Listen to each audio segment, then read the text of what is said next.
Assalamualaikum warahmatullahi wabarakatuh. Jangan lupa diikut. Sudah puji Allah, tak lupa kita hari ini dengan kesehatan berkumpul untuk acara diseminasi modul 134 calon penggerak kita yaitu Ibu Delita Wati dan Bapak Anggus Suseno. Salawat beriring salam tak lupa kita sajikan kepada Nabi besar Muhammad SAW yang telah membawa kita dari alam kebodohan ke alam kebaikan. Kami di kampus Merdeka. Baiklah, tidak berlama-lama untuk acara pertama, marilah kita minta kesediaan Ibu Haja Nusia untuk memberikan sepatah dua patah kata sambutan dalam rangka acara kita hari ini. Kepada Ibu Haja kami persilakan.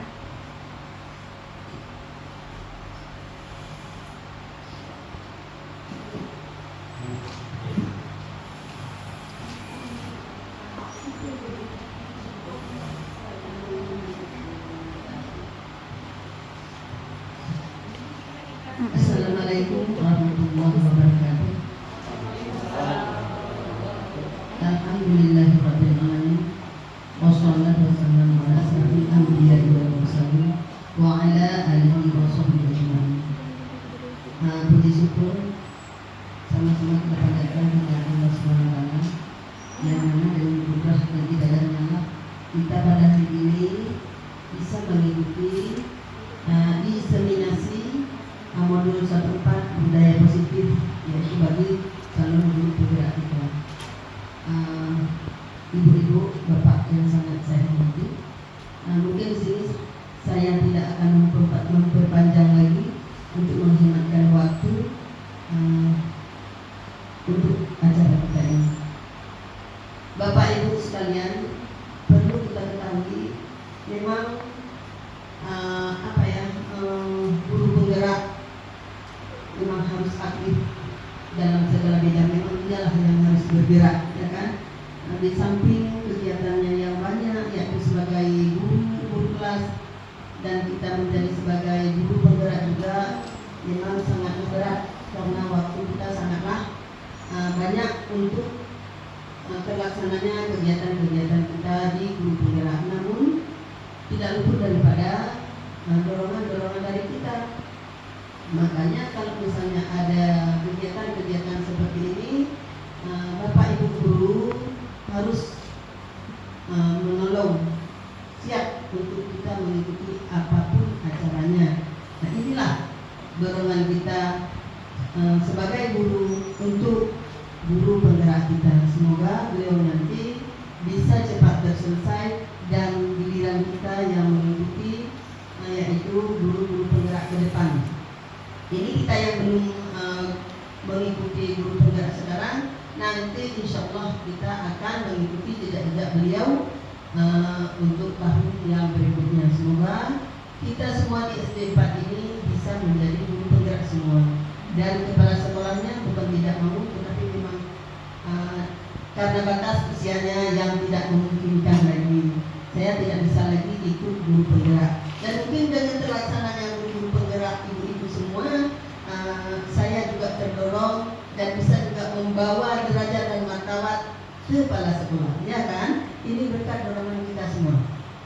Berhasil tidaknya sekolah penggerak, kalau tidak ada dorongan dari kita juga tidak akan berhasil. Jadi saya himbaukan sekali lagi pada ibu bapak guru, tolonglah kalau ada memang di kegiatan-kegiatan seperti ini, mohon kehadiran bapak ibu. Mohon disempatkan waktu sedikit buat guru-guru kita ini. Mungkin saya tidak akan memperpanjangkan lagi, berhubung waktunya pun tadi rencananya jam 11, sekarang sudah jam 11:30, nanti tidak terselesaikan. Ini saja. Wabillahi taufiq wal hidayah. Wassalamualaikum warahmatullahi wabarakatuh.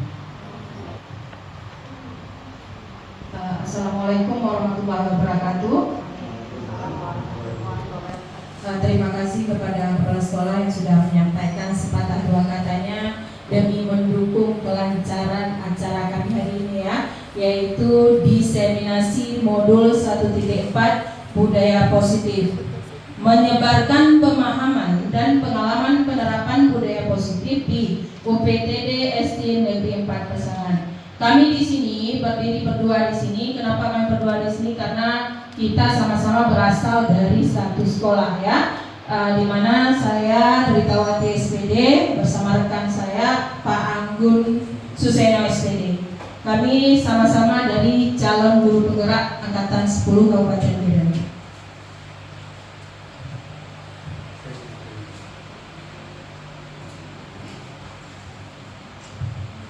Yang pertama sekali, sebelum kita masuk ke babak materinya ya, di sini saya menjelaskan dulu adanya tujuan pendidikan. Karena kita sekarang metodenya kurikulum merdeka, maka tujuan pendidikan yang ingin kita capai adalah harus sesuai dengan filosofi Ki Hajar Dewantara. Tujuan pendidikan menurut Ki Hajar Dewantara adalah menuntun segala kodrat yang ada pada anak agar mereka dapat mencapai keselamatan dan kebahagiaan yang setinggi-tingginya. Fokusnya di sini kita hanya menuntun segala kodrat yang ada pada anak ya. Kemudian baik sebagai manusia maupun sebagai anggota masyarakat. Oleh sebab itu, pendidik hanya dapat menuntun tumbuh atau hidupnya dengan kekuatan kodrat yang ada pada anak agar dapat memperbaiki lakunya, bukan dasarnya ya. Dan di sini dapat memperbaiki lakunya, bukan dasarnya itu lakunya hidupnya dan tumbuhnya kekuatan kodrat anak tersebut. Berhubung kita di sini adalah menyebarkan pemahaman budaya positif, sedikit saya kasih gambaran dulu. Budaya positif adalah atau budaya positif di sekolah yaitu nilai dan kebiasaan di sekolah yang berpihak kepada murid agar mereka dapat berkembang menjadi pribadi yang kritis, penuh hormat dan tanggung jawab, kembali lagi sesuai dengan profil pelajar Pancasila.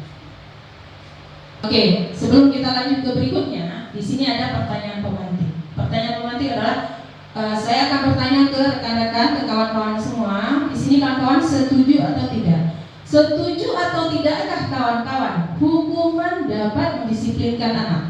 Setuju? Setuju? Setuju. Nomor 2 saya bacakan di sini. Ya, pemberian hukuman dengan hal positif seperti membaca atau membersihkan halaman sekolah dapat meningkatkan disiplin anak. Kira-kira setuju atau tidak? Untuk Bapak dan Ibu. Coba dibaca, setuju atau tidak? Boleh setuju, boleh tidak. Itu semua tergantung ke kita, bagaimana kita memahaminya. Ini bebas ya, tidak ada salah, tidak ada benarnya. Jadi sebelum kita belajar, pendapat ibu-ibu dulu, pendapat kawan-kawan dulu. Bagaimana itu? Pemberian hukuman dengan hal positif. Penekanannya di situ hal positif ya. Nanti biar kita jabarkan benar atau tidak, setuju atau tidak. Gimana kawan-kawan? Di sini nanti, ya, di sini ada setuju atau tidak. Nanti saya minta pendapat dari Bapak atau Ibu, mungkin ada masih pendapat dengan setuju ataupun dengan tidak. Ya. Gimana kawan-kawan? Setuju? Oke, setuju. Ada yang nggak setuju? Ada yang nggak setuju?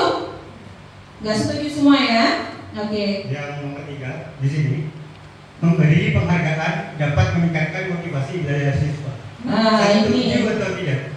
Nah, gimana nih? Ini yang sedang terjadi ya. Maksudnya emang yang selalu terjadi ya. Memberi penghargaan dapat meningkatkan motivasi belajar anak. Itu setuju atau tidak? Setuju ya? Semua setuju ya? Iya, oke. Oke, semua setuju. Nanti akan kita bahas ya ke depannya. Oke. Topik utama dalam budaya disiplin positif kita hari ini yaitu ada 6 ya. Yang pertama ada disiplin positif dan nilai-nilai kebijakan universal, kemudian teori motivasi, di dalamnya ada hukuman dan penghargaan serta restitusi. Itu yang akan kita bahas nanti. Kemudian ada 3 keyakinan kelas, keempat kebutuhan dasar manusia, 5 restitusi. Restitusi di situ ada 5 posisi kontrol kita sebagai guru. Kemudian 6 ada segitiga restitusi. Itu yang paling menarik nanti ya. Oke, kita mulai dari yang pertama sekali. Seperti tadi ada disiplin positif dan nilai-nilai kebajikan universal. Coba di slide Pak. Yang pertama itu harus adanya perubahan paradigma belajar. Ya. Di sini saya membacakan sedikit. Ya, dalam membangun budaya positif di sekolah dapat menyediakan lingkungan yang positif. Di situ ada aman, nyaman, menyenangkan, agar siswa mampu berpikir, bertindak, menciptakan dengan merdeka, mandiri, bertanggung jawab. Ya. Yang kedua, di situ disiplin juga sangat berkaitan dengan kontrol guru terhadap siswa.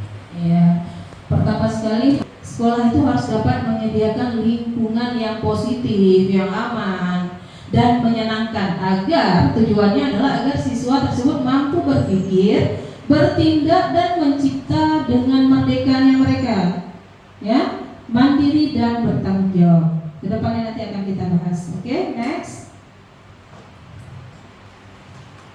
Nah, sekarang coba kawan-kawan anggaplah ini adalah kawan-kawan sendiri. Di sini ada Anda dan teman-teman Anda melakukan kegiatan cobalah buka tangan. Oke, di sini kita akan tahu di mana posisi kontrol kita ya.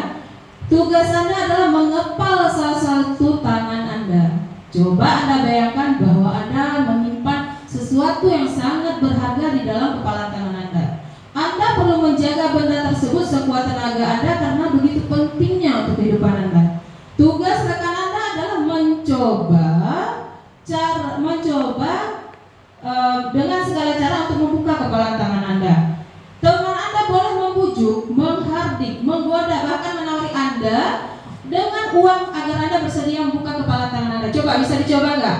Anggap aja di kepala tangan ibu-ibu itu ada sesuatu yang paling berharga. Coba, kalau misalnya kawan tersebut meminta kita untuk membuka kepala tangan tersebut, kemudian apa reaksi kita? Bagaimana reaksi kita mengontrol diri kita? Apakah akan kita buka atau akan tetap kita pertahankan? Nah, apakah Anda atau B membuka kepala tangan Anda? Dibuka nggak, Bu? Kalau misalnya ada sesuatu yang paling berharga di diri kita yang kita simpan di tangan ini, dibuka nggak? Enggak? Oke, kenapa? Apa alasannya? Apa alasan Anda atau B membuka kepala tangan Anda? Alasan si B apa? Alasan Anda apa? Alasannya apa? Otomatis karena apa? Oke, untuk menjaga hal yang paling berharga di dalam kepala tangan kita. Kemudian yang B-nya, yang kedua, apakah Anda atau B menutup kepala tangan Anda? Iya, kita menutup kepala tangan Anda. Kenapa? Apa alasan Anda atau B tetap menutup kepala tangan Anda? Seperti tadi, kita tetap menutup karena memang itu adalah hal yang sangat berharga bagi kita, ya kan? Kita menjaga itu. Dalam kegiatan ini sesungguhnya siapa yang memegang kendali atau kontrol untuk membuka atau menutup kepala tangan? Kita kah atau orang lain? Kita sendiri. Jadi kesimpulannya adalah, oke, next slide. Kesimpulannya adalah yang jadi pertanyaan tadi kan, yang jadi pertanyaan apakah tangan tersebut dibuka si A atau si B?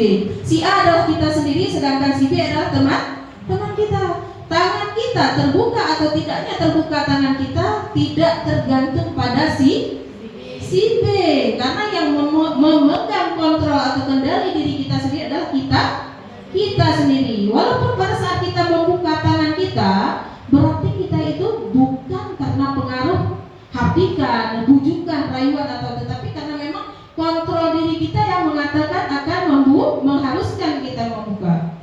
Oke? Perubahan paradigma teori kontrol dan teori pilihan. Seperti tadi ya. Di sini ada ilusi kontrol. Ini Dr. William Glasser dalam kontrol teori yang kemudian hari berkembang dan dinamakan choice theory atau pilihan ya. Meluruskan beberapa miskonsepsi itu kesalahpahaman tentang makna kontrol. Jadi biar kita nggak salah paham apa itu kontrol sebenarnya. Ada ilusi guru itu mengontrol murid. Kemudian ada juga ilusi bahwa semua perbuatan positif efektif dan bermanfaat. Ilusi lagi bahwa kritik dan membuat orang merasa salah dapat membuat karakter. Ini kita guru ya nanti ya, kita lihat. Kemudian ada ilusi lagi bahwa orang dewasa memiliki hak untuk memaksa. Ini masuk ke miskonsepsinya. Nah, ini penjabarannya kawan-kawan, nampak ya? Ada disiplin positif, ada teori kontrol dan teori pilihan dari Dr. William Glasser. Mungkin Pak Gun mau menjabarkan? Oke. Di sini disiplin positif ya. Teori kontrol yang paling atas adalah teori kontrol. Teori kontrol pilihan dari Dr. William Glasser. Ya. Yang pertama itu Anda tidak bisa mengontrol orang lain, hanya Anda yang bisa mengontrol diri Anda sendiri.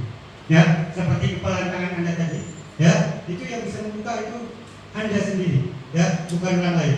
Walau dibujuk, walaupun apa, walaupun dibayar tadi dengan uang, kekuasaan uang. Kalau kita tidak mau membuka itu tidak akan terbuka. Ya. Makna disiplin belajar kontrol diri dengan menggali potensi kita agar tercapai tujuan mulai yang mulia, yaitu sesuai sesuatu menjadi seseorang yang kita inginkan berdasarkan nilai yang kita hargai. Ya. Di situ di teori kontrol teori pilihan dari Dr. William Glasser itu terbagi dua. Ya. Dia realitas kebutuhan kita berbeda. Ya, setiap manusia itu memiliki kebutuhan yang berbeda-beda. Ya, kita berusaha memahami pandangan orang lain tentang dunia. Semua orang pasti memiliki tujuan yang berbeda dan memiliki pandangan yang berbeda. Ya, setiap orang memiliki gambaran yang berbeda pula. Ada 5 kebutuhan dasar manusia. Ya, yang pertama itu bertahan hidup. Yang kedua itu penguasaan. Yang ketiga itu kasih sayang dan rasa diterima. Yang keempat itu kesenangan. Yang kelima itu kebebasan. Ya, itu 5 kebutuhan dasar manusia yang harus dipenuhi. Disiplin positif seperti yang sudah dijabarkan di depan tadi itu ada 6 ya. Ada 6. Nah, di sini ini sudah ada bagiannya masing-masing. Teorinya ada Anda tidak bisa mengontrol orang lain, hanya Anda saja yang bisa mengontrol diri sendiri. Itu yang seperti kita bahas kepala tangan tadi. Kemudian realitas kebutuhan kita berbeda. Jadi kita berusaha memahami orang lain tentang dunia. Setiap orang memiliki gambaran yang berbeda-beda. Jadi tidak bisa sesuai dengan kemauan kita. Gambaran di sini ada teori motivasi, di mana teori motivasi itu ada 2. Jadi ada intrinsik, ada ekstrinsik, dan motivasi itu sih ada dari luar, ada dari dalam. Dari dalam dari kita sendiri, dari luar adalah dari orang lain. Kemudian posisi kontrol. Posisi kontrol itu ada 5. Yang pertama, posisi kontrol kita sebagai guru tadi ada 5. Sebagai penghukum, nanti kita lihat kita itu berada di posisi kontrol yang mana ya. Di sini ada posisi kontrol sebagai penghukum, pembuat rasa bersalah, teman, pemantau, dan manajer. Yang paling diharuskan pada saat sekarang ini adalah posisi sebagai manajer. Oke teman-teman. Pertama sekali kita harus tahu dulu apa itu makna disiplin. Padahal tadi di depan udah ya, tapi kalau apa kita, ya, boleh. Ya, di sini apakah makna disiplin? Ya. Disiplin berasal dari bahasa Latin disiplina yang berarti belajar. Ya. Disiplin mengacu pada disiplin diri yang memiliki tanggung jawab terhadap apa yang dilakukannya berdasarkan nilai-nilai yang diyakini. Nanti disiplin itu nilai-nilai yang diyakini, itu yang kita bawahi. Disiplin diri membuat orang menggali potensi menuju sebuah tujuan, sesuatu yang dihargai dan bermakna. Namun dalam hal budaya kita, makna kata disiplin telah berubah menjadi suatu yang dilakukan seseorang pada orang lain untuk mendapatkan kepatuhan atau memiliki kecenderungan. Ya, ini yang kita lakukan ya. Ini yang kadang makna disiplin itu berubah atau disalahartikan. Karena orang-orang saya sendiri juga mungkin seperti itu. Di mana makna disiplin di sini kita mengartikan adalah seseorang untuk mendapatkan kepatuhan dan memiliki kecenderungan ketidaknyamanan tetap sering dihubungkan dengan tata tertib yang berkaitan dengan sanksi dan hukuman bagi yang melanggarnya. Padahal makna disiplin yang sebenarnya tidak seperti itu, ya. Kita adalah menumbuhkan kesadaran dari dasar diri si anak tersebut, ya. Ambil keputusan bahwa makna dari kata disiplin adalah Disiplin bukanlah suatu peraturan. Disiplin adalah kontrol diri. Pada saat kita bisa mengontrol diri, disitulah disebut dengan disiplin. Oke? Saya tegaskan sekali lagi, disiplin bukanlah peraturan yang seperti selama ini kita pahami, ya. Oke. Kebajikan, nilai-nilai kebajikan universal. Nilai-nilai kebajikan universal seperti yang kawan-kawan baca di sini. Nilai-nilai kebajikan universal itu yang ingin dicapai oleh setiap anak Indonesia yang kita kenal dengan profil pelajar Pancasila. Kawan-kawan sudah tahu ada 6 profil pelajar Pancasila. Pertama, beriman, mandiri, bernalar kritis, berkeinginan global, bergotong royong, serta kreatif. Nilai-nilai kebajikan universal ini tujuannya adalah untuk siswa atau untuk peserta didik kita bisa kenal dengan profil pelajar Pancasila ini. Oke? Sampai di sini dulu ada yang ingin ditanyakan? Tidak, setiap individu, nggak cuma peserta didik, kita juga ya. Kemudian nilai-nilai tersebut bersifat universal dan lintas bahasa, suku, bangsa, agama maupun latar belakang. Oke? Kemudian masuk ke teori motivasi, dukungan, dan penghargaan. Dan kemudian selanjutnya restitusi. Di sini, dan sebagai seseorang pendidik, saat Anda perlu hadir di suatu pelatihan, motivasi apakah yang mendasari tindakan Anda?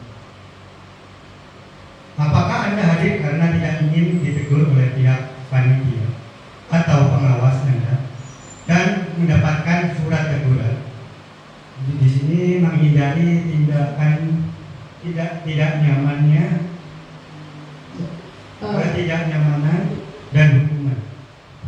Yang kedua, Anda ingin melihat dan dipuji oleh lingkungan Anda atau mendapat penghargaan sebagai kepala sekolah berprestasi, atau mendapatkan imbalan atau penghargaan dari orang lain.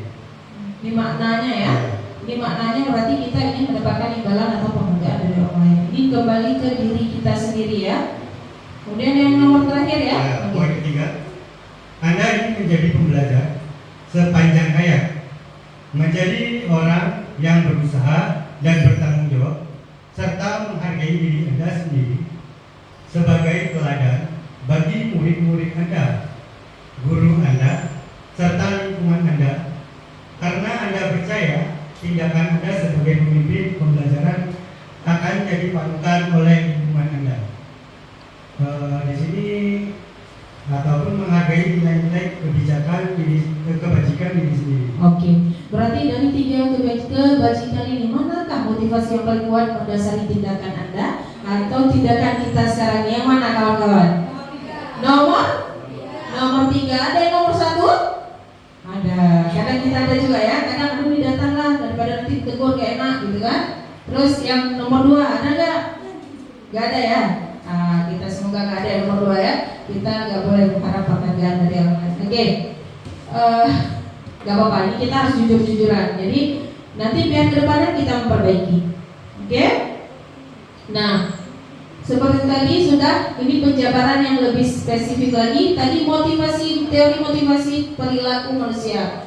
Di sini ada motivasi secara eksternal dan internal. Internal inilah yang mencapai atau yang menjadi tujuan dari disiplin positif. Harus ada dari diri kita sendiri. Kalau eksternal itu untuk mencari ketidaknyamanan seperti tadi itu, gak datang aja lah daripada nanti ditegur, gitu ya. Kemudian nomor 2 untuk mendapat imbalan, gak apa-apa saya istilahnya cari muka ya. Kemudian nomor 3 untuk menghargai diri sendiri, ini yang paling penting sekali. Saya akan menjadi orang seperti apa bila saya melakukannya. Itulah yang harus kita tanyakan kepada diri kita sendiri. Ini yang mendasari dari 3 teori motivasi perilaku manusia. Harus dari motivasinya, harus dari internal agar tercapainya tujuan disiplin positif. Oke. Udah? Merdeka. Sekarang kita selalu bicara merdeka pada jajahan penjajah ya kan. Sekarang merdeka itu sesuai dengan Ki Hajar Dewantara, artinya tidak hanya terletak tetapi juga cakap membuat atau memerintah diri sendiri. Seperti tadi kepala tangan, kita tidak menerima perintah orang lain. Disuruh buka atau enggak, kalau kita bilang tidak ya tetapi tidak. Itu arti merdeka yang sesungguhnya ya. Kemudian, sekarang kita coba. Di sini ada hukuman atau konsekuensi. Kawan-kawan coba pilih. Nomor 1, mencatat 100 kali di dalam buku. Ada kalimat saya tidak akan terlambat lagi, karena siswanya sering terlambat sekolahnya enggak? Sering toh? Sering. Nah, saya mau tanya, ini hukuman atau konsekuensi? Hukuman, konsekuensi? Yang sering melakukan apa? Apa Bapak Ibu? Ada jawaban apa? Hukuman atau konsekuensi? Hukum? Hukuman atau bukan? Hukuman. Kita lihat jawabannya betul atau tidak? Iya, betul. Berarti tidak boleh lagi kita lakukan, karena itu termasuk hukuman terhadap siswa. Kemudian next, jangan diseluruh. Iya. Udah? Lari mengelilingi lapangan basket 2 kali karena terlambat hadir di sekolah. Ya, mana guru penjas kita? Itu termasuk hukuman atau konsekuensi? Mana itu? Apa itu? Apa ya? Hukuman? Oke, kita cek jawabannya hukuman atau bukan? Yes, betul sekali hukuman ya. Berarti tidak boleh kita lakukan. Kemudian membersihkan coretan yang dibuatnya di meja tulis. Yes, betul sekali. Konsekuen? Ya, ada sebab akibatnya ya. Kemudian murid diminta untuk push up atau push up 15 kali karena tidak menggunakan masker di sekolah. Apa itu? Hukuman atau konsekuensi? Hukuman. Kita lihat. Iya, benar sekali. Kemudian menggantikan kertas teman yang telah dicoret-coret. Good job. Berarti kawan-kawan sudah paham ya. Kemudian lagi, berjemur di lapangan basket pukul 12 siang karena mengobrol dengan teman-temannya. Hukuman? Konsekuensi? Hukuman. Kita coba lihat. Ya, betul. Kemudian murid diminta berjalan kaki sepanjang hari karena tidak menggunakan sepatu warna hitam sesuai peraturan sekolah. Konsekuensi? Konsekuensi? Oke, kita keep jawaban konsekuensi ya. Nah, kesalahan kawan-kawan dan kesalahan kita semua ya. Murid diminta bertelanjang kaki, bolehkah? Tidak boleh, karena itu termasuk hukuman. Kemudian berdiri di depan kelas, yang sering dilakukan guru-guru, berdiri di depan kelas sambil mengangkat kaki satu karena tidak bisa menjawab pertanyaan. Apa itu? Hukuman? Hukuman? Oke, kita cek. That's the point ya. Berarti inilah yang disebut mana hukuman, mana konsekuensi ya. Kita harus bisa bedakan mana hukuman, mana konsekuensi. Karena di saat sekarang itu tidak boleh adanya hukuman.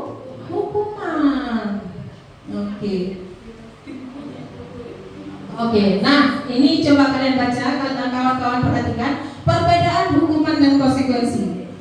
Bisa di mana hukuman itu dia akan menyakiti siswa.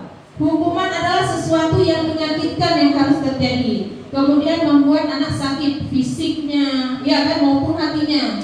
Itu kayak kita zaman dulu ya, kita merasa aduh ibu ini guru kita kayak gini. Nah, terus anak membenci kedisiplinan. Terus lagi merasa dipaksakan, mendorong anak menyakiti diri sendiri. Apalagi zaman sekarang anak-anak generasi Z sekarang ya, Gen Z ya, sedikit aja udah langsung trauma ada. Oh ini kayak mana, langsung trauma, menyakiti diri sendiri. Kemudian anak belajar untuk menyembunyikan kesalahan, ya lama-lama jadi berbohong karena merasa kenapa nanti dihukum kalau nggak berbohong. Kemudian ada rasa marah, rasa bersalah, dipermalukan dan merasa tidak dihargai. Oke. Kemudian kalau konsekuensi inilah yang paling penting karena di sini konsekuensi emang sesuatu yang harus terjadi. Membuat anak merasa tidak nyaman dalam jangka waktu pendek, ini sebentar aja. Kemudian anak menghargai disiplin. Kemudian stimulus, ada tanggapannya juga nanti mendorong anak agar mudah menyesuaikan diri, konsep diri yang baik, anak belajar untuk mematuhi peraturan. Kemudian kehilangan hak, dibuat tidak nyaman, diasingkan untuk sementara. Dia time outnya sebentar aja ya. Kita masuk ke keyakinan kelas. Nah, ini yang harus dilakukan sama kita guru-guru di zaman sekarang ya. Nah, biar kita, kenapa tidak peraturan saja? Mengapa harus keyakinan kelas? Padahal katanya hampir sama ya, peraturan keyakinan, toh nanti bunyinya sama-sama. Tetapi perbedaan antara keyakinan dan peraturan itu jauh sekali. Mengapa kita memiliki peraturan harus menggunakan helm bila mengendarai kendaraan roda 2? Kenapa? Otomatis untuk apa? Keselamatan. Kemudian, mengapa kita memiliki peraturan 3M? Menggunakan masker, mencuci tangan, dan menjaga jarak 1 kilo. Untuk keselamatan kita juga, ya kan? Kemudian lagi, mengapa kita memiliki peraturan? Harus datang tepat waktu pada saat mengikuti pelatihan. Menghargai waktu. Kita di situ masuknya ke disiplin waktu. Kemudian untuk mendukung motivasi intrinsik, ini semua itu pertanyaan ke dalam diri kita sendiri. Intrinsik itu kan ke diri kita ya, dan dalam ya. Kembali ke nilai-nilai atau keyakinan lebih menggerakkan seseorang dibandingkan mengikuti serangkaian peraturan. Nah, kalau ada pertanyaan kayak dalam hati kita, pasti kita tergerak kan? Nah, oke. Apa itu keyakinan kelas? Boleh Mahmud dijelaskan mungkin? Jadi yang menjelaskan dengan keyakinan kelas. Keyakinan kelas adalah nilai-nilai kebajikan atau prinsip-prinsip universal yang disepakati bersama secara universal, lepas dari perbedaan agama, suku, negara, dan bahasa. Ya, di sini menurut dosen, suatu keyakinan akan lebih memotivasi seseorang dari dalam ataupun intrinsik. Seseorang akan lebih semangat untuk menjalankan keyakinannya daripada hanya sekedar mengikuti peraturan. Jadi di sini saya garis bawahi ya, terlepas dari perbedaan agama, suku, negara, dan bahasa.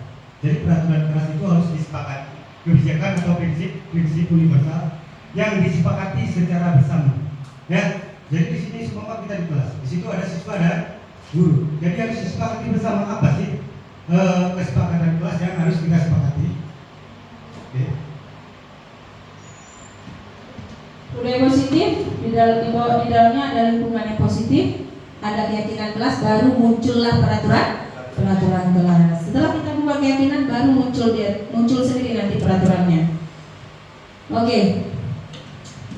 Di mana perbedaan antara peraturan dan keyakinan kelas? Memang kesannya seperti saya bilang tadi, kok beda, ini loh sebenarnya sama ya, tapi tetap beda.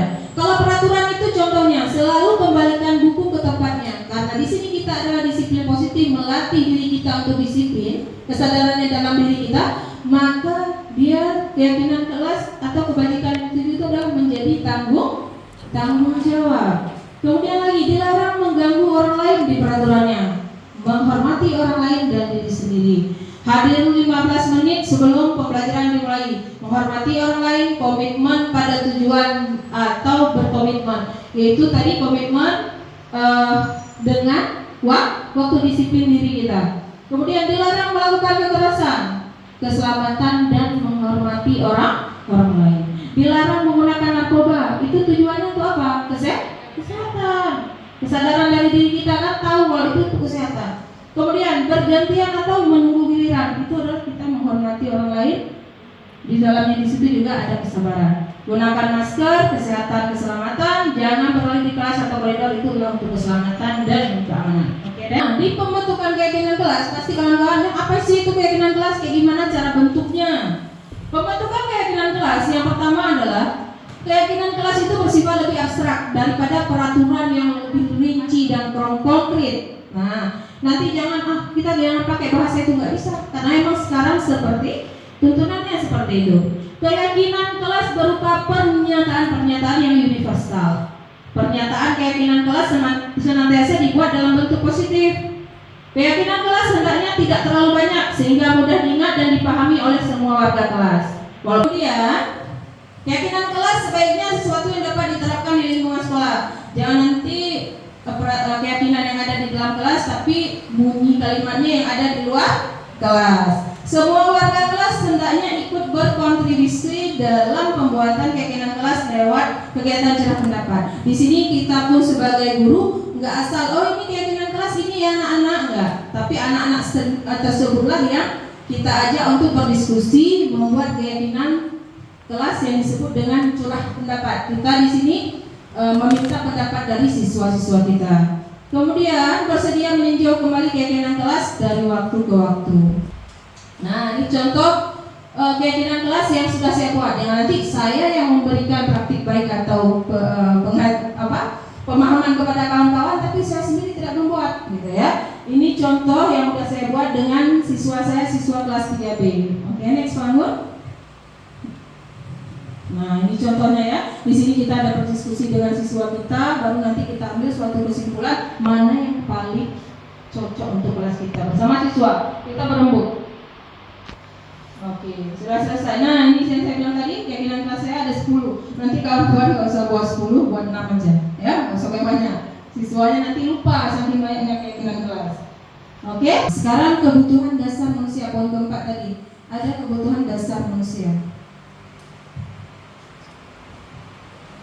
Kebutuhan dasar manusia kembali ke diri kita dulu. Yang pertama ada kasih sayang dan rasa diterima, penguasaan, kebebasan, kesenangan. Semua itu tujuannya adalah untuk bertahan hidup. Nanti kita lihat siswa kita itu kalau kejadian di kelas seperti ini, itu kebutuhan dasarnya untuk apa ada? Ya. Pertanyaan pemantik, Ibu Ambar, guru wali kelas 2A di SD Pelita Hati sedang bingung menghadapi ulah salah satu murid di kelasnya, Doni. Beberapa anak di kelas 2A telah datang padanya dan mengeluh Doni yang seringkali meminta bekal makanan siang mereka dengan paksa. Ada nggak di kelas kita? Ada ya. Jika Anda menghadapi situasi seperti Ibu Ambar, apa yang akan Anda lakukan? Menurut Anda kira-kira apa alasan Doni melakukan hal tersebut? Apa alasannya? Kebutuhan mana yang ingin dia penuhi? Pada saat seorang anak berulah, pasti ada kebutuhan yang ingin dipenuhi. Kebutuhan mana? Yang mana? Rasa kasih sayang dan rasa diterima. Karena dia suka meminta bekal kawan ya. Oke, coba next bangun. Nah, dalam kasus tersebut, apabila jawaban Doni ketika ditanya oleh Bu Ambar adalah karena ia lapar dan orang tuanya tidak membawa bekal makan siang, maka kebutuhan dasar yang sedang berusaha dipenuhi oleh Doni adalah kebutuhan untuk bertahan hidup atau survivalnya. Tapi ada juga, masuk juga dia nanti. Kadang ada siswa kadang berulah karena ingin dihargai, ingin diterima. Ya rasanya kayak kurang kasih sayang, itu ada itu, ya. Oke, next. Nah, tergantung alasannya kan kembali tadi. Kemudian apabila alasannya karena merasa senang temannya memperhatikan dia, nah berarti kebutuhannya akan kasih sayang dan rasa diterima. Tergantung alasannya. Kemudian coba lagi bangun. Ada juga alasannya karena kebebasan. Kenapa? Kebutuhannya untuk kebebasan. Apabila alasannya adalah dia merasa bosan dengan bekal makanan yang dibawa sama mamanya setiap hari, nasi goreng aja, kawannya ada sosis, ada segala macam ya. Nah itu berarti dia masuk kebebasan. Dia pengen yang lain lagi. Itu masuk kebebasan. Udah, next bangun. Ada kebosan. Nah, bila Doni merasa hebat karena temannya jadi takut, nah itu masuk ke kasusnya, masuk ke kebutuhan dasar yang ingin dipenuhi adalah kekuasaan. Ada kan anak usil, pokoknya kawan itu takut sama saya. Itu masuk ke kebutuhan kekuasaan. Oke, ada satu lagi yang terakhir, ada kesenangan. Ia melakukan karena iseng. Nah, ia menikmati ekspresi wajah teman-temannya yang kesal karena diambil makanannya dan menurut dia ekspresi teman-temannya itu lucu. Itu masuk ke kebutuhan untuk kesenangannya. Ada ya? Ada siswa seperti itu. 5 di sini restitusi 5 posisi kontrol. Apa itu restitusi? Saya jelaskan sedikit di sini ya. Restitusi adalah proses menciptakan kondisi bagi murid untuk memperbaiki kesalahan mereka sehingga mereka bisa kembali pada kelompok mereka dengan karakter yang lebih kuat.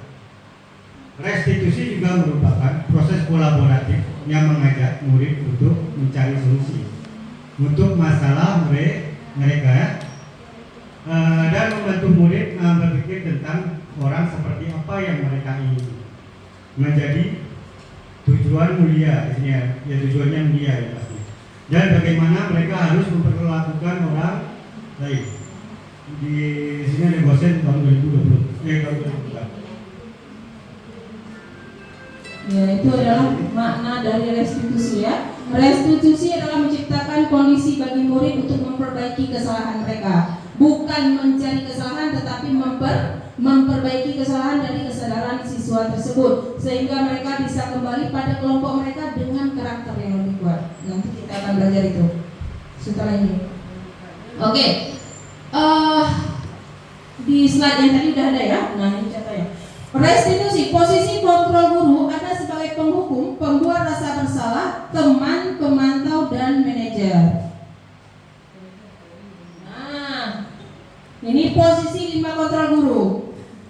Kalau sebagai penghukum, coba kita dulu menjadi semua ini. Pernah sebagai penghukum, pembuat rasa bersalah, saya juga pernah sebagai teman, sebagai pemantau, sering sekali.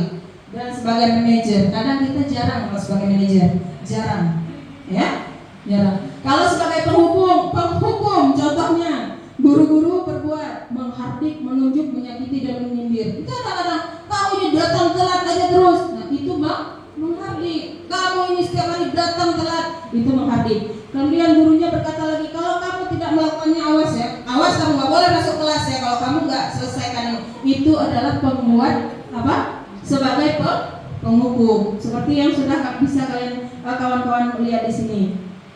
Kemudian pembuat rasa bersalah, apa yang dikatakan oleh guru sehingga murid itu merasa bersalah.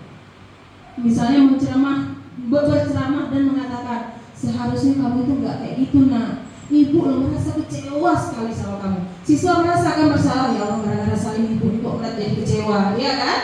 Kemudian kamu seharusnya sudah tahu ibu lelah sekali mengatakan ibu stres sama kamu. Siswa juga ikut kan? Aduh ini saya ini kok gara-gara saya guru saya jadi stres. Nah itu membuat rasa bersalah. Kemudian ada beberapa lagi ke bawahnya ya. Kemudian lagi ada teman, sebagai teman. Kalau sebagai teman sering membuat alasan-alasan untuk muridnya, misalnya ayolah lakukan demi ibu. Masa kamu tidak mau? Apalagi ingat ibu pernah bantu kamu loh. Ingat dulu nilai kamu ibu yang dongkrak loh. Ibu yang nilai kamu ya. Masa kamu ya gitu ya.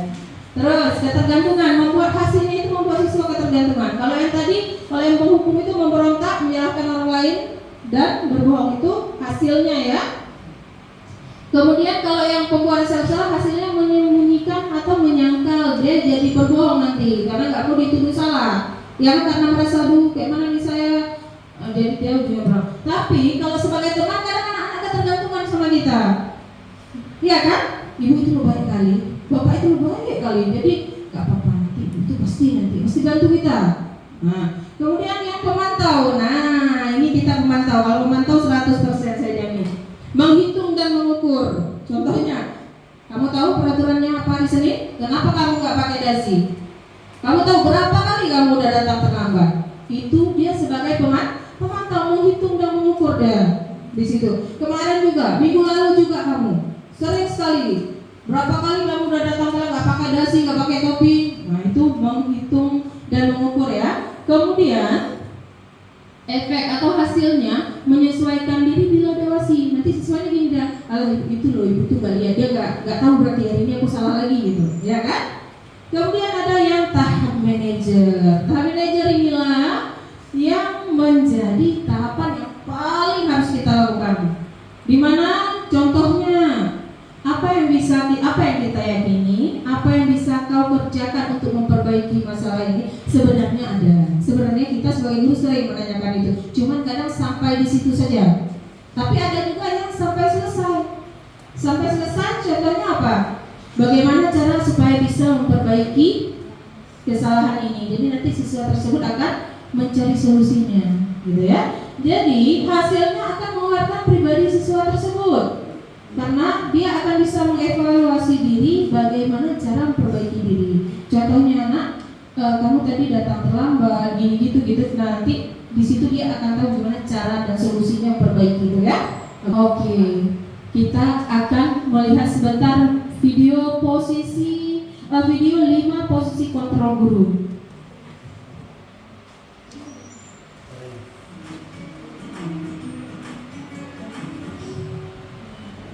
Sangat bahagia ibu dan bapak guru hebat dalam penerapan disiplin positif restitusi. Salah satu program yang dikembangkan adalah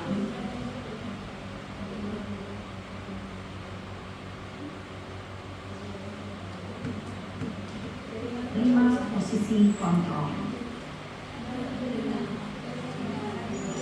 5 posisi kontrol dalam restitusi adalah proses.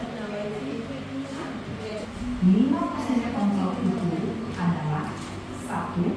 Posisi penghukum, 2. Posisi pembuat merasa bersalah, 3. Posisi teman, 4. Posisi pemantau atau monitor, dan 5. Posisi manajer. Untuk lebih memahami kelima posisi tersebut, mari kita saksikan kasus Naren yang terlambat hadir 20 menit di sekolah dan melihat bagaimana kelima posisi kontrol dalam menghadapi masalah tersebut.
Posisi penghukum biasanya berbicara dengan nada tinggi, menghardik, menunjuk-nunjuk, menyakiti, dan menyindir.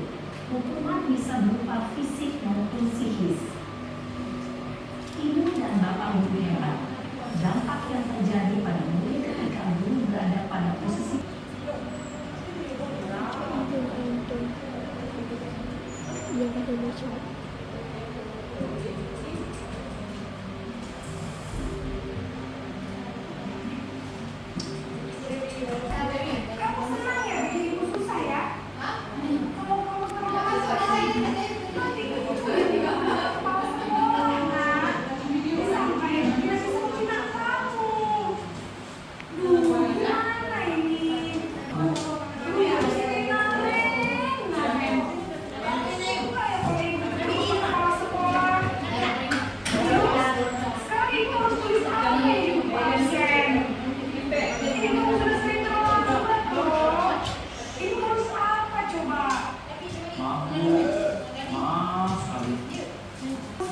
bisa jatuhingan kalau ibu tegur banyak keras, Pak.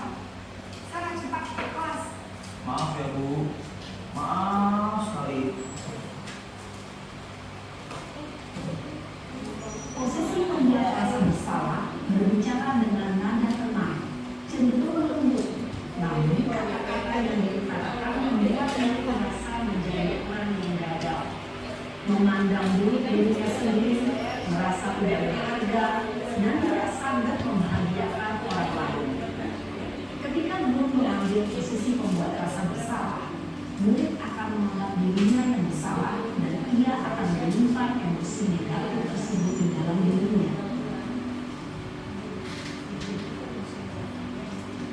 Sambil menonton ini kita lihat ya nanti posisi kita sebagai guru itu ada di mana ya.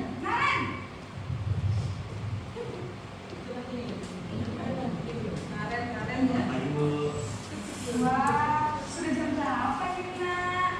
Terlambat lagi ya sayang. Iya Bu. Saya Bu. Bu Mel ya yang sering ya. Kamu malah menyalahkan ibu kamu. Kamu bukannya anak yang paling kencang. Kok terlambat sih? Iya Bu. Saya memang malam bangun tadi. Jadi biarpun saya lari kencang, tetap gak kekejar Bu. Ya sudah sana. Nanti lain kali larinya lebih kencang lagi ya. Biar gak terlambat lagi. Bikin senang ibu demi ibu. Bisa kan? Bisa lah Bu. Ya sudah sana masuk kelas. Beresin urusan absen kamu. Kamu ini ada tes aja. Betul-betul teman ini ya. Betul-betul sebagai teman. Guru berbicara dengan nada suara ramah, akrab, cenderung bersenda gurau untuk menjaga suasana tetap santai. Murid akan merasa senang, aman, dan akrab dengan guru. Identitas yang tercipta adalah identitas sukses atau berhasil. Namun, perlu diingat, karena ini masih dorongan eksternal, maka ada faktor ketergantungan dari murid kepada orang tertentu. Di sini guru absennya, sehingga di lain waktu murid bisa berperilaku baik, namun hanya kepada orang-orang tertentu saja.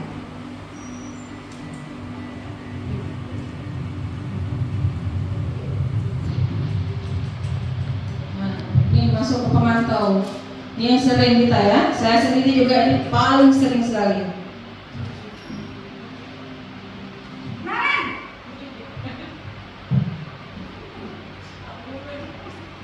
Sama kali Bu. Naren, apa peraturan sekolah kita tentang jam berapa kita harus masuk sekolah, Nak? Kita harus di sekolah jam 7 Bu. Iya betul, sekarang sudah jam 7.20. Naren sudah tahu konsekuensinya jika terlambat hadir. Paham Bu. Saya harus pindah kelas pas jam istirahat.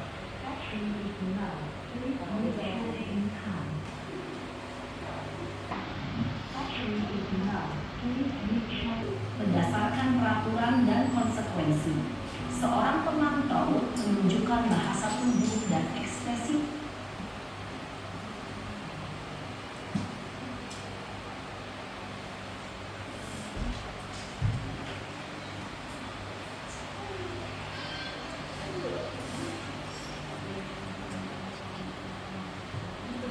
Dan cenderung formal.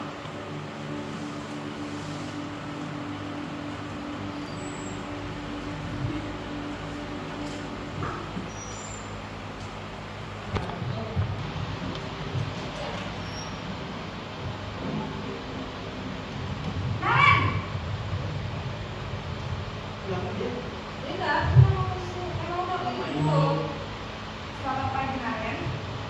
Maaf Bu, saya terlambat.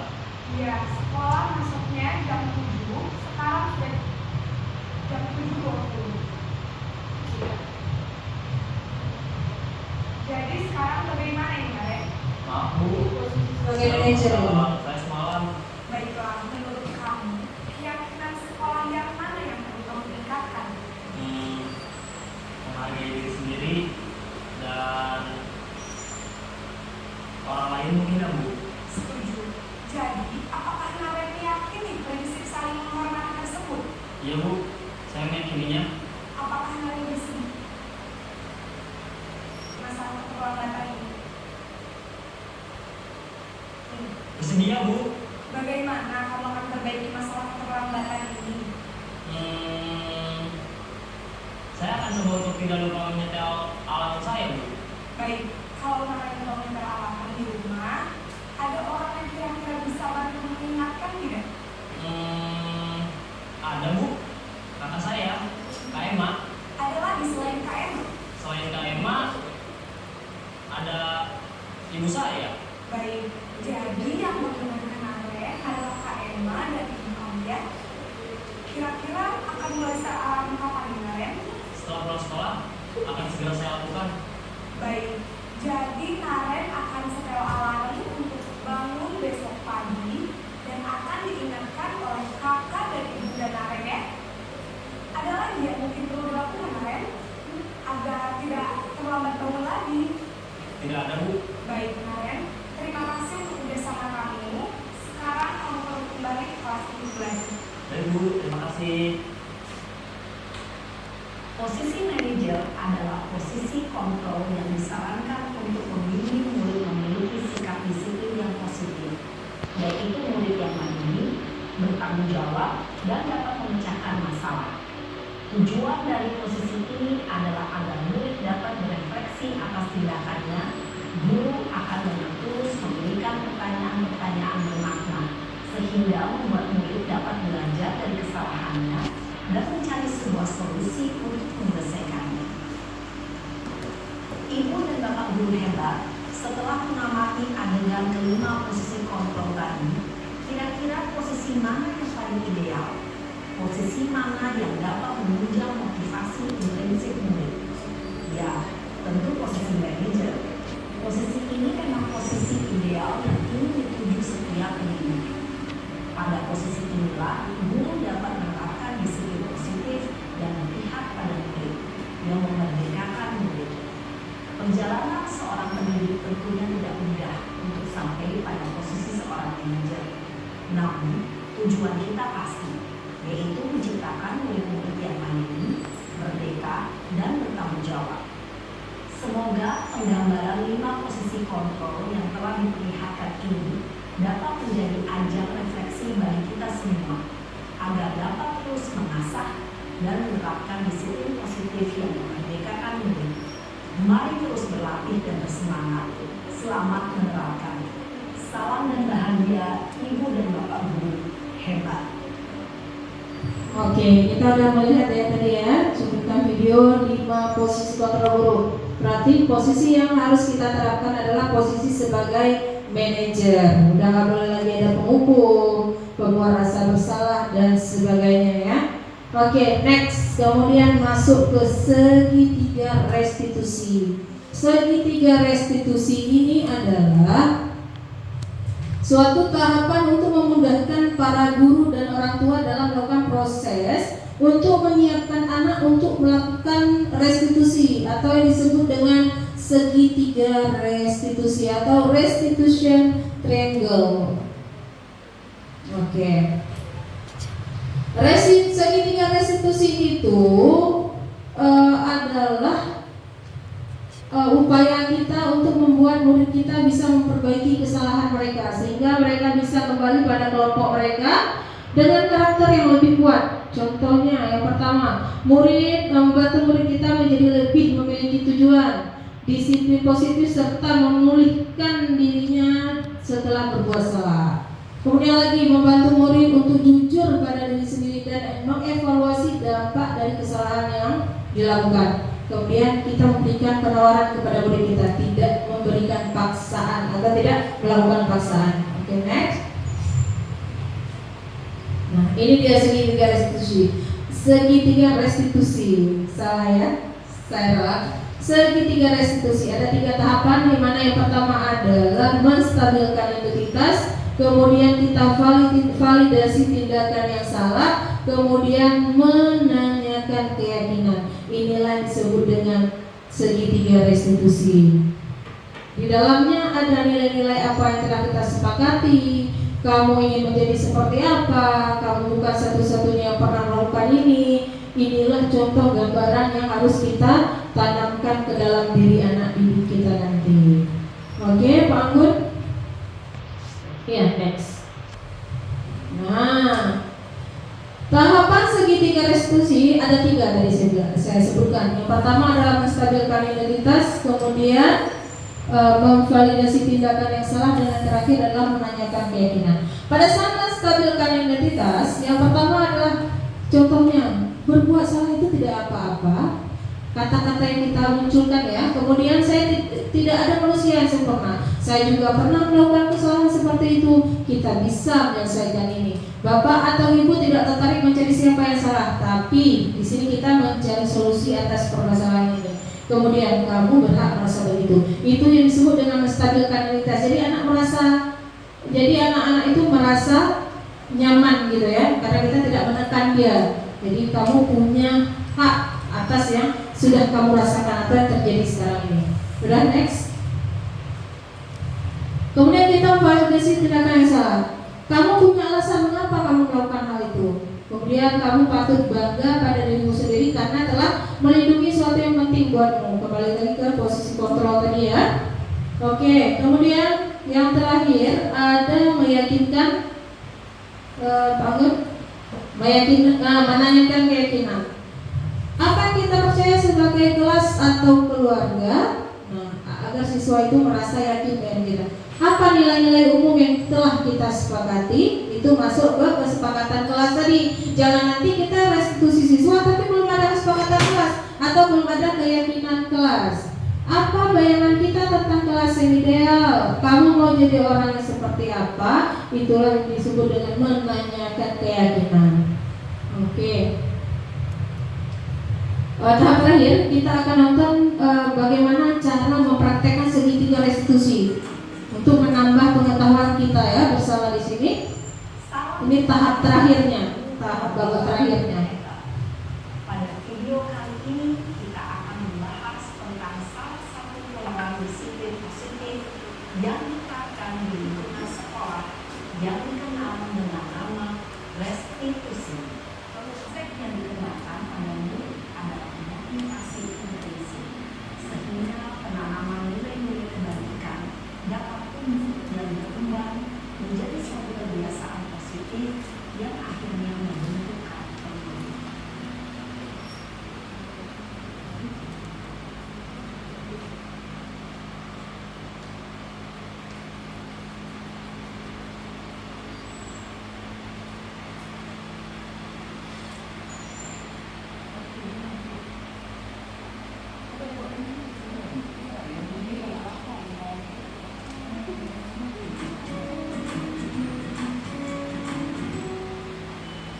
Salam dan bahagia ibu dan bapak.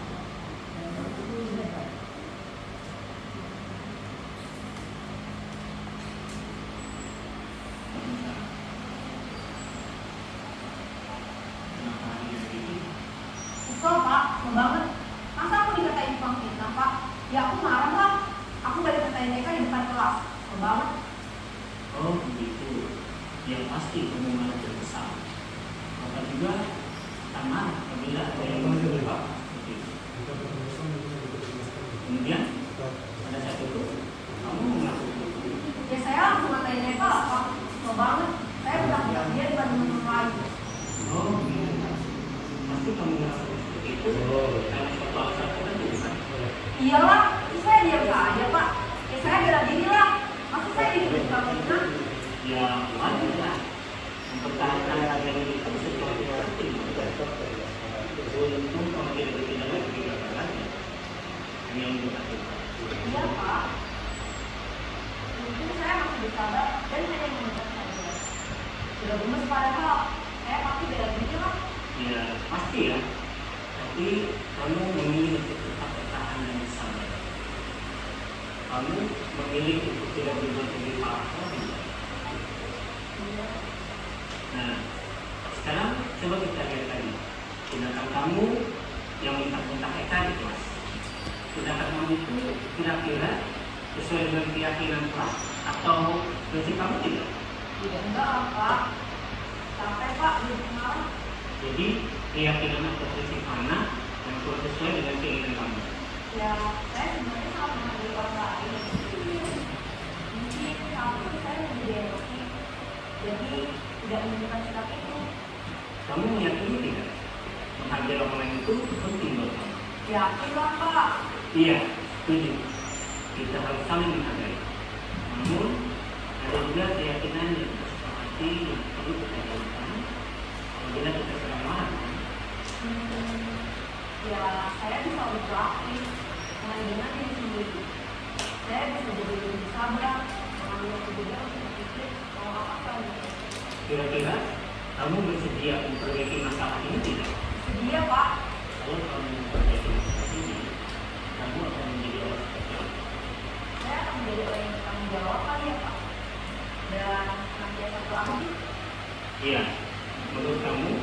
Bagaimana rasanya menjadi orang seperti itu? Ya nyaman lah, bangga bisa bersahabat dengan anak itu. Baiklah kalau begitu. Yuk kita pikirkan bagaimana memperbaiki masalah ini.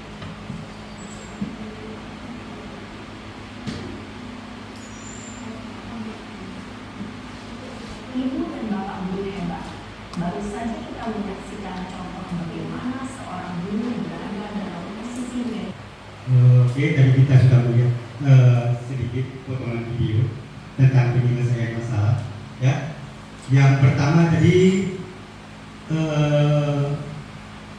menstabilkan identitas dulu.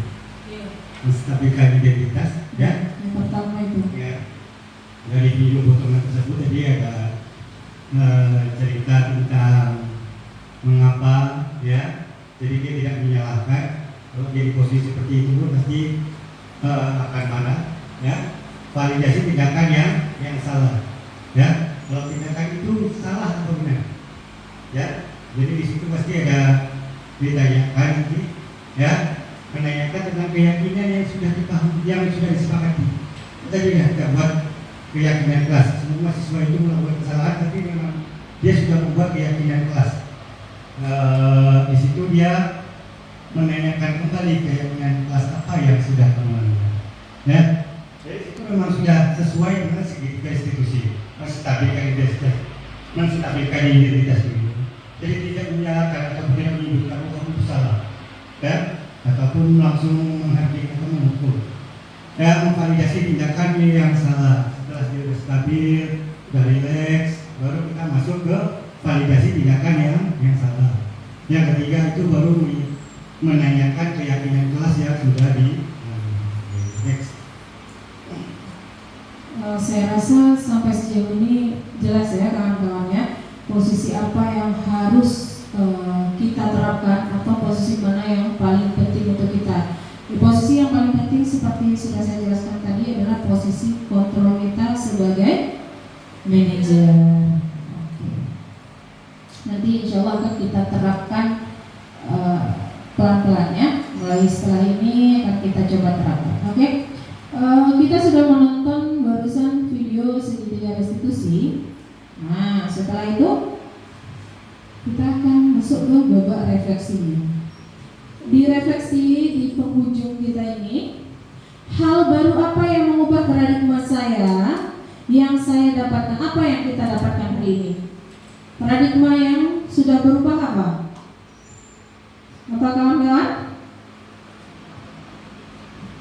Kita sudah paham 5 posisi kontrol guru. Kita sudah paham 5 posisi kontrol kita sebagai guru, di mana kita tidak boleh sebagai penghukum, pembuat rasa bersalah, sebagai teman ataupun pemantau, tapi posisi yang paling ideal adalah sebagai manajer. Oke, berarti kita sudah paham paradigma tentang perubahan paradigma sekarang ya. Kemudian perasaan apa yang muncul selama mengikuti sesi ini, khususnya mengenai masalah disiplin dan motivasi intrinsik.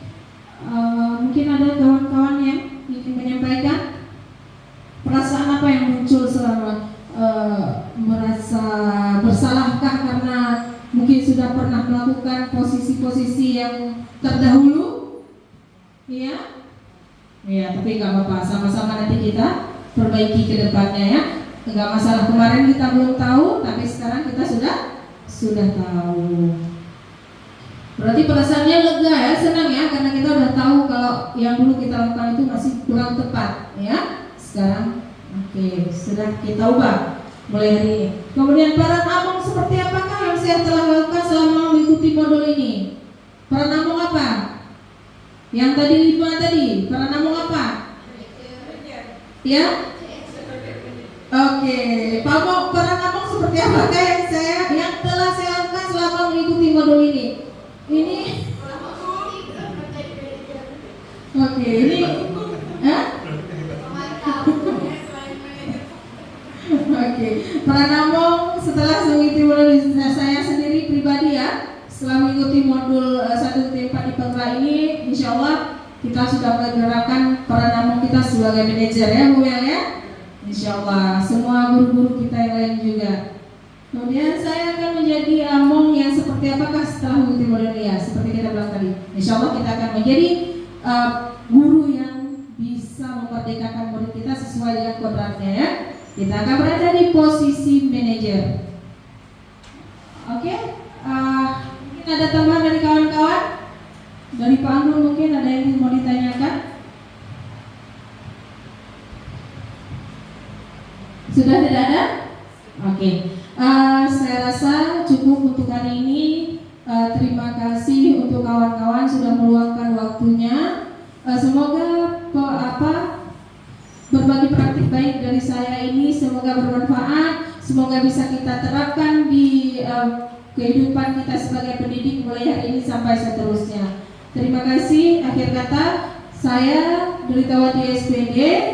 Saya Susin SPD. Ya, kami berdua CGP Angkatan 10 Kabupaten Bilun mengucapkan banyak sekali lagi mengucapkan banyak terima kasih. Assalamualaikum warahmatullahi wabarakatuh.